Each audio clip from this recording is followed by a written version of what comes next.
Chastity.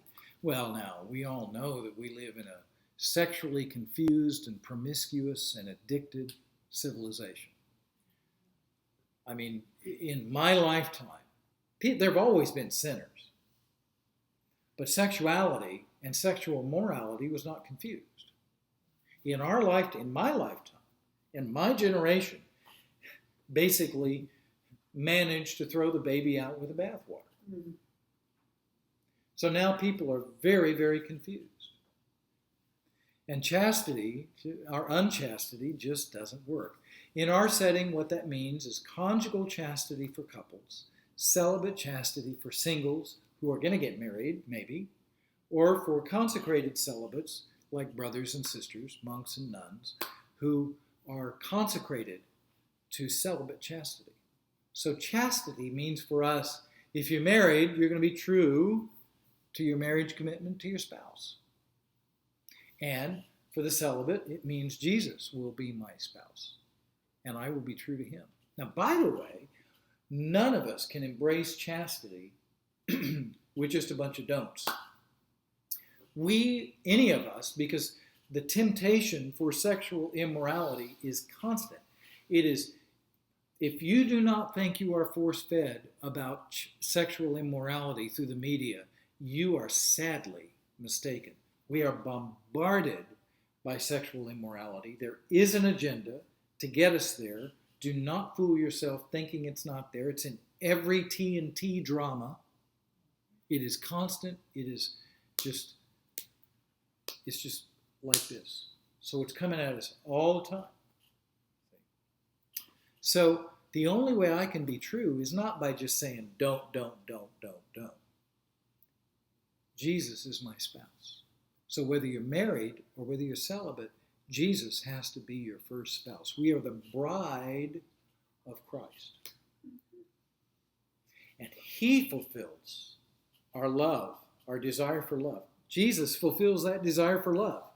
And when that desire is fulfilled, then you can go into your human relationships and they can be what God wants them to be.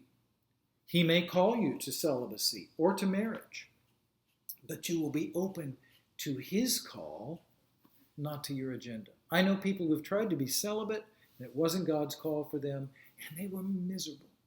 And I've known people that needed to be celibate, and instead of being celibate, they tried to find their satisfaction in another person. And guess what? It's an unfair expectation. You're trying to make that other person into your God, and they can't be your God. So the relationship fails.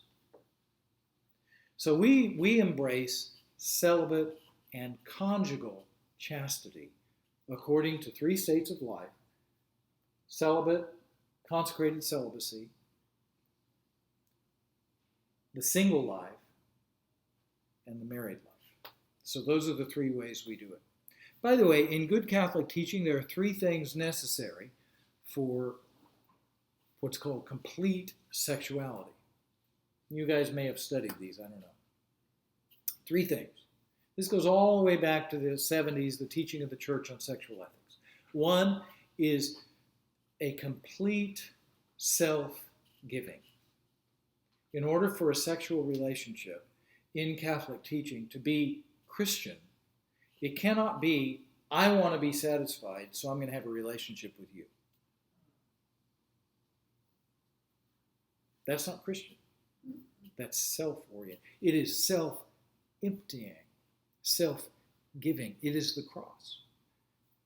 I will give myself to you to satisfy you.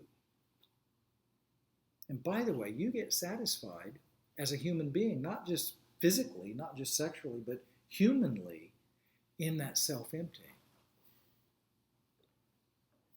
That kind of self-revelation, that kind of spiritual nakedness between 2 people is best done in a committed relationship called marriage.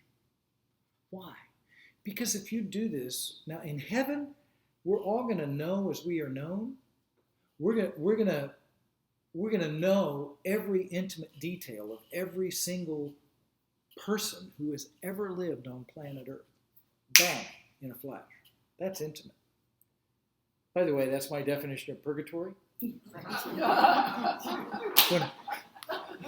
When I go there and I realize that all you guys know everything there is to know about me, even better than I know it yet, I'm going to go, oh my God.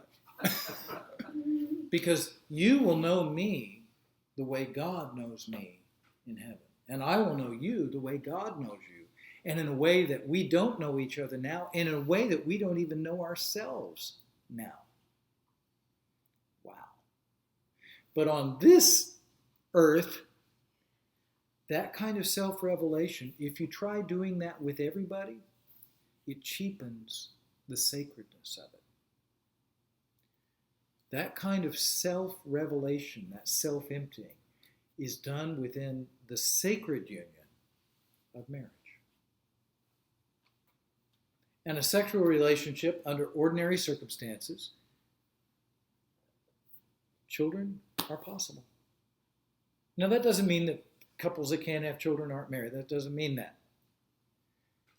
But it does mean that under ordinary circumstances of the human relationship, that children are possible. Why? Because it's Trinitarian. Marriage is the love mystery. It's a sacrament of the love mystery between Jesus and the church. It's also Trinitarian, where the union of two creates at least one other in self-emptying goodness, which is self-diffusive, and in love, which is the union of two to produce at least a third.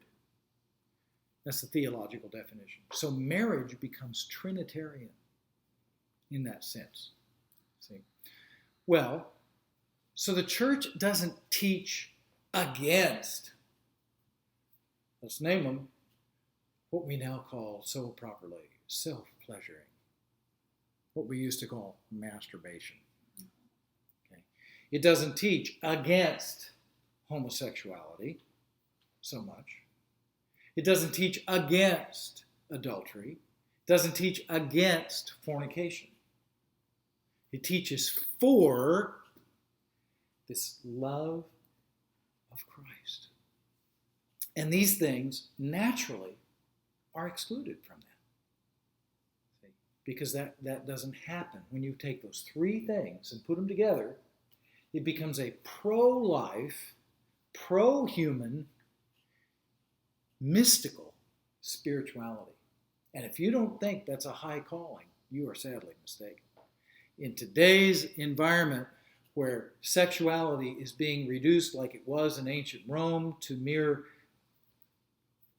use of another person as an object for pleasure, or even the use of another person as an object for procreation. Neither one of those is true Christian sexuality. Christian sexuality is whole, it is mystical. See? And by the way, it's something that in pastoral counseling, you'll discover this, very few Christian couples actually enter into. They grow into it. See? Isn't that cool?